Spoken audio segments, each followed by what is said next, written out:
ബിസ്മില്ലാഹിർ റഹ്മാനിർ റഹീം.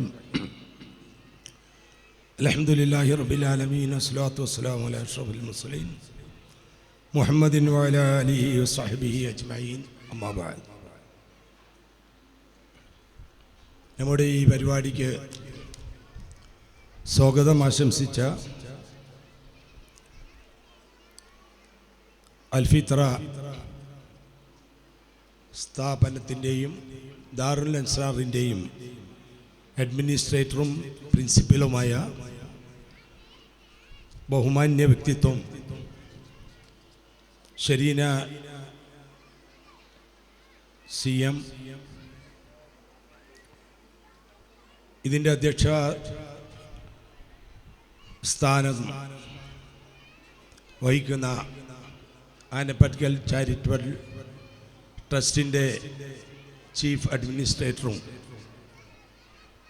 ദാറുൽ അൻസാർ സൊസൈറ്റിയുടെ ജനറൽ സെക്രട്ടറിയുമായ പ്രൊഫസർ മൂസ സ്വലാഹി, അൽഫിത്ര സ്ഥാപനങ്ങളുടെ എല്ലാം മേധാവിയായ ബഹുമാന്യനായ ഡോക്ടർ അനസ് കടലുണ്ടി, കൽപ്പകഞ്ചേരി പഞ്ചായത്തിൻ്റെ പ്രസിഡന്റ് എൻ്റെ മൂത്ത പുത്രനുമായ AP സഹബ, താനൂർ ബ്ലോക്ക് പഞ്ചായത്തിൻ്റെ vice president Mrs Nasreen Manningal,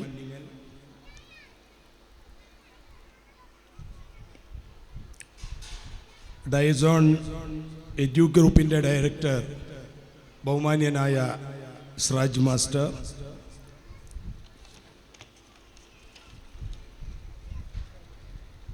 ദാറുൽ അൻസാർ സൊസൈറ്റിയുടെ ട്രഷറർ ബഹുമാന്യനും എൻ്റെ സുഹൃത്തുമായ റഷീദ് മാസ്റ്റർ,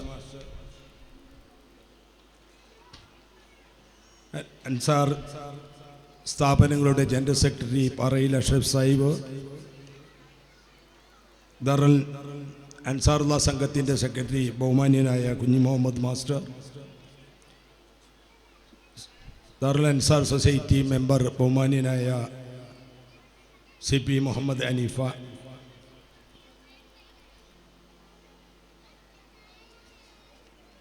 എൻ്റെ മരുമകളായ AP സഫീന, ഈ പരിപാടിക്ക് വോട്ട് ഓഫ് താങ്ക്സ് നിർവഹിക്കുന്ന അസ്ബാബിയൻ, പ്രിയപ്പെട്ട അധ്യാപകരെ, വിദ്യാർത്ഥികളെ, സഹോദരി സഹോദരങ്ങളെ, അസ്സലാമു അലൈക്കും വറഹ്മത്തുള്ളാഹി വബറകാതുഹു. വളരെ സന്തോഷം നൽകുന്ന ഒരു പരിപാടിയിലാണ് നമ്മൾ പങ്കെടുത്തുകൊണ്ടിരിക്കുന്നത്. അൽഫിത്ര സ്ഥാപനത്തിൻ്റെ വാർഷികവും 8ാമത്തെ വാർഷികവും ദാറുൽ അൻസാർ ഹിഫ്ള് സ്ഥാപനത്തിൻ്റെ വാർഷികവും കൂടി സംയുക്തമായി നടക്കുന്ന ഒരു ചടങ്ങിലാണ് നമ്മളുള്ളത്. ഇതിൻ്റെ ഏറ്റവും വലിയ പ്രത്യേകത എന്താണെന്ന് വെച്ചാൽ 3 വയസ്സുമായ പ്രായമുള്ള കുട്ടികളെ ഖുർആൻ പഠനം മുഖ്യ ലക്ഷ്യമാക്കിക്കൊണ്ട് ആ കുട്ടികളെ ഈ സ്ഥാപനത്തിലേക്ക് അയക്കാൻ തയ്യാറായ രക്ഷിതാക്കളാണ് ഇതിലെ ഏറ്റവും വലിയ ഈ പ്രക്രിയയിൽ, ഈ പഠന പ്രക്രിയയിൽ ഏറ്റവും കൂടുതൽ അവർക്ക് അവരുടെ പങ്കാണുള്ളത്. ഇന്നത്തെ കാലഘട്ടത്തിൽ രക്ഷിതാക്കളൊക്കെ ഭയങ്കര വരീഡാണ്. ഖുർആൻ പഠിപ്പിക്കാൻ പറഞ്ഞയച്ചാൽ അല്ലെങ്കിൽ ദീനീപരമായ കാര്യങ്ങൾക്ക് പ്രാമുഖ്യം നൽകുന്ന വിദ്യാഭ്യാസ രീതി സ്വീകരിച്ചു കഴിഞ്ഞാൽ ഞങ്ങളുടെ കുട്ടികളോ എന്തോ ആയിപ്പോകും എന്ന ഒരു പൊതു അവസ്ഥ നിലനിൽക്കുന്ന സന്ദർഭത്തിൽ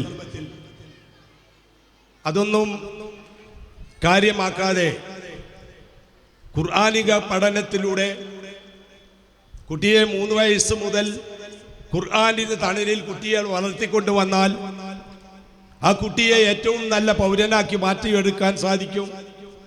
സമൂഹത്തിനും സൊസൈറ്റിക്കും ദീനിനും മാതാപിതാക്കൾക്കും കുടുംബങ്ങൾക്കുമെല്ലാം ഒരു താങ്ങും തണലുമായി ആ കുട്ടി വളർന്നു വരുമെന്ന ഉത്തമ ബോധ്യത്തോടെ കുട്ടികളെ ഈ സ്ഥാപനത്തിലേക്ക് അയച്ച രക്ഷിതാക്കൾക്കാണ് ഏറ്റവും നല്ല ഈ പ്രവർത്തനത്തിൽ ഏറ്റവും നല്ല പങ്ക് അവർക്കാണുള്ളത്. നമ്മുടെ കുട്ടികൾ ഇവിടെ നിങ്ങൾ ഏതാണ്ട് 1:30 മണി മുതൽ ഈ കുട്ടികളുടെ വിവിധമായ പരിപാടികൾ നടന്നുകൊണ്ടിരിക്കുകയാണ്. കുട്ടികൾ എത്ര ആയാസകരമായ രീതിയിലാണ്, എത്ര ഭംഗിയായിട്ടാണ് കുട്ടികൾ ആ പരിപാടികൾ ഇവിടെ അവതരിപ്പിക്കുന്നത് എന്ന് നിങ്ങൾക്ക് മനസ്സിലാക്കാൻ സാധിച്ചു.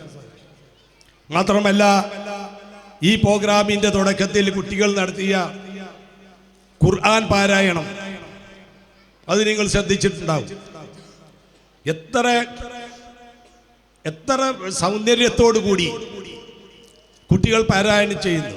ഇതിലത്ര കുളിർമ നൽകുന്ന എന്ത് കാഴ്ചയാണ് നമ്മൾ കാണാൻ സാധിക്കുന്നത്.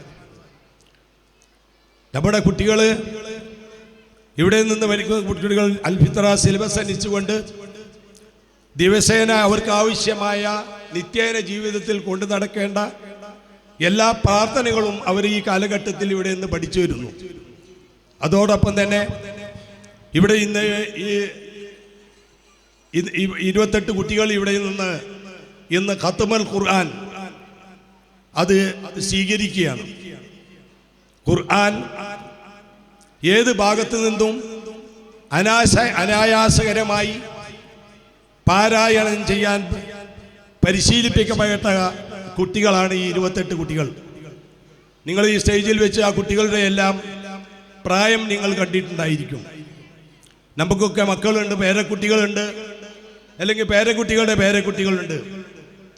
നമ്മളുടെ എത്ര കുട്ടികൾക്ക് ഖുർആനിന്റെ ആദ്യത്തെ ജ്യൂസ് ആ ജ്യൂസ് തെറ്റുകൂടാതെ പാരായണം ചെയ്യാൻ എത്ര കുട്ടികൾക്ക് സാധിക്കുമെന്ന് നാം ഇവരെ വെച്ചുകൊണ്ട് നാം ഒന്ന് മനസ്സിൽ ചിന്തിച്ചു നോക്കേണ്ടതുണ്ട്.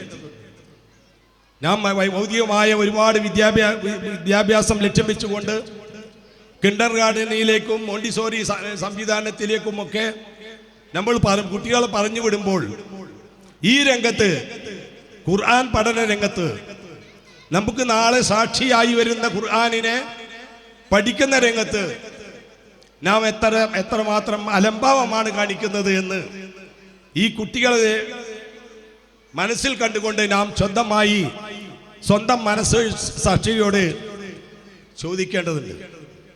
അതുകൊണ്ട് തന്നെയാണ് ഞങ്ങൾ ഈ രംഗത്ത് വളരെയധികം ശ്രദ്ധ പതിപ്പിക്കാൻ തീരുമാനിച്ചിട്ടുള്ളത്. ഖുർആൻ പഠനത്തിലൂടെയും ഖുർആനിലൂടെ ഒരു സൊസൈറ്റിയെ വാർത്തെടുത്താൽ മാത്രമേ ഇനിയുള്ള കാലത്ത് മുസ്ലിം സമുദായത്തിന് നിലനിൽപ്പുള്ളൂ.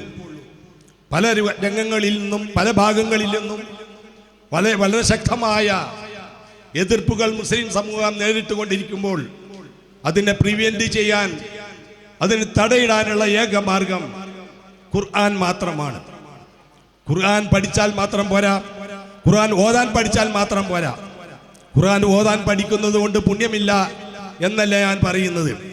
പക്ഷേ ഖുർആനിന്റെ ഉള്ളിലേക്ക് ഇറങ്ങിച്ചതുകൊണ്ട്, ഖുർആൻ തദബ്ബുർ ചെയ്തുകൊണ്ട്, ആ ഖുർആനിൽ എന്താണ് ഉള്ളത് എന്ന് ഇവിടെയുള്ള മറ്റു സമുദായങ്ങളെയും സമൂഹങ്ങളെയും പറഞ്ഞു കൊടുത്ത് മനസ്സിലാക്കി കൊടുക്കേണ്ട ബാധ്യത മുസ്ലിം സമുദായത്തിലെ മുസ്ലിങ്ങൾ എന്ന് പറഞ്ഞു നടക്കുന്ന നമ്മുടെ എല്ലാവരുടെയും കടമയാണ്, ബാധ്യതയാണ്.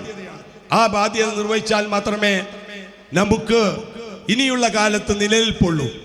നാം വെറുതെ എന്തെങ്കിലും ടെലിവിഷനുകളിലെ അന്തിച്ചർച്ചകളിൽ പങ്കെടുത്തുകൊണ്ട് കുറേ കാര്യങ്ങൾ പറഞ്ഞതുകൊണ്ടോ കുറേ വീരവാദങ്ങൾ മുഴക്കിയതുകൊണ്ടും ഒരു രക്ഷയുമില്ല. ഖുർആനിലേക്ക് തിരിച്ചു വരിക, ഖുർആൻ പഠിക്കുക. കുട്ടികളെ, പുതിയ തലമുറയെ ഖുർആൻ പഠിപ്പിക്കുന്നതോടൊപ്പം തന്നെ നമ്മളും ഖുർആൻ പഠിച്ചുകൊണ്ട്, ഖുർആൻ ഇതാണ് മുസ്ലിങ്ങളുടെ ഏറ്റവും, ഇതാണ് ലോകത്തിൻ്റെ ഏറ്റവും വലിയ ഗ്രന്ഥം. ഖുർആൻ പോലെയുള്ള ഒരു ഗ്രന്ഥം ലോകത്ത് ഇല്ല എന്നത് ഒരു സത്യമാണ്. ആ ഖുർആൻ എന്താണ് പറയുന്നത്? അതാണ് മുസ്ലിങ്ങളുടെ മാനിഫെസ്റ്റോ. ഈ മാനിഫെസ്റ്റോ അനുസരിച്ചാണ് മുസ്ലിങ്ങളുടെ ജീവിതവും അവരുടെ ഇടപഴകലും എല്ലാം എന്ന് സൊസൈറ്റിയെ ബോധ്യപ്പെടുത്തേണ്ടതുണ്ട്. അതിനുള്ള ആദ്യ ചവിട്ടുപടിയാണ് ഈ അൽഫിത്ര സ്ഥാപനങ്ങളെന്നും അതിലേക്ക് കുട്ടികളെ അയച്ചുകൊണ്ട് നമ്മുടെ ഭാവി തലമുറയെ ഏറ്റവും നല്ല പൗരന്മാരായി വാർത്തെടുക്കാനുള്ള ഈ ഉദ്യമത്തിൽ എല്ലാവരുടെയും സഹകരണം അഭ്യർത്ഥിച്ചുകൊണ്ടും, അതോടൊപ്പം തന്നെ നേരത്തെ മൂസലായി ഇവിടെ പറഞ്ഞതുപോലെ ഈ ചെറിയ 3 വയസ്സ് വരുന്ന കുട്ടികളെ ഈ സ്ഥാപനത്തിൽ വെച്ച് ഇത്ര നല്ല രൂപത്തിൽ അച്ചടക്കത്തോടെ അവളെ വളർത്തിക്കൊണ്ടുവരുവാൻ ഇവിടുത്തെ ടീച്ചർമാര്, ഇവിടുത്തെ അധ്യാപികമാര് അവർ ചെയ്യുന്ന കഠിനാധ്വാനം, ആ കഠിനാധ്വാനത്തിന് അള്ളാഹുവിൽ നിന്നുള്ള പ്രതിഫലം അവർക്ക് ലഭിക്കണമേ എന്ന പ്രാർത്ഥനയല്ലാതെ കൂടുതലായി ഒന്നും അവർക്ക് നൽകാനില്ല. അള്ളാഹു സുബ്ഹാനഹു വ തആല ഇത് നമ്മുടെ ഈ കൂടിച്ചേരലും ഈ ഇരുത്തവും എല്ലാം അവൻ്റെ അടുത്തിൽ സ്വാലിയായ അമലായി സ്വീകരിക്കുമാറാകട്ടെ എന്ന് പറഞ്ഞുകൊണ്ട് ബിസ്മില്ലാഹിർ റഹ്മാനിർ റഹീം എന്ന പരിശുദ്ധ നാമത്തിൽ ഈ പരിപാടിയുടെ ഔദ്യോഗികമായ ഉദ്ഘാടന കർമ്മം നിർവഹിച്ചതായി അറിയിക്കുന്നു. വാഖിറു ദഅ്വാനാ അൽഹംദുലില്ലാഹി റബ്ബിൽ ആലമീൻ. അസ്സലാമു അലൈക്കും വറഹ്മത്തുള്ളാഹി വബറകാതുഹു.